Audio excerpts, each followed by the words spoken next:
আগামী বছর থেকে মাঠের চাষীদের কাছ থেকে সরাসরি ন্যায্য মূল্যে সরকার লবণ কিনবে বলে জানিয়েছেন শিল্প মন্ত্রণালয়ের সচিব মোহাম্মদ ওবায়দুর রহমান।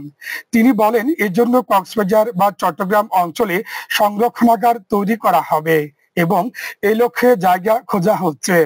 গতকাল দুপুরে কক্সবাজারে জেলা প্রশাসক কার্যালয়ের সম্মেলন কক্ষে বাংলাদেশে সার্বজনীন লবণ আয়োডাইজেশন ইউএসআই কার্যক্রম জোরদারকরণ সংক্রান্ত স্টেক হোল্ডারদের সভায় প্রধান অতিথির বক্তব্যে তিনি এই কথা বলেন। এবার কোরবানির চাহিদা অনুসারে লবণের পর্যাপ্ত মজুদ আছে জানিয়ে তিনি বলেন, প্রয়োজন ছাড়া দেশে লবণ আমদানির অনুমতি দেওয়া হবে না। জেলা প্রশাসন ও বিসিক কক্সবাজারের আয়োজনে অতিরিক্ত জেলা ম্যাজিস্ট্রেট ইমরান হোসেন সজীবের সভাপতিত্বে অনুষ্ঠিত সভায় বিসিক এর চেয়ারম্যান মোহাম্মদ সাইফুল ইসলাম সহ অন্যান্যরা বক্তব্য রাখেন।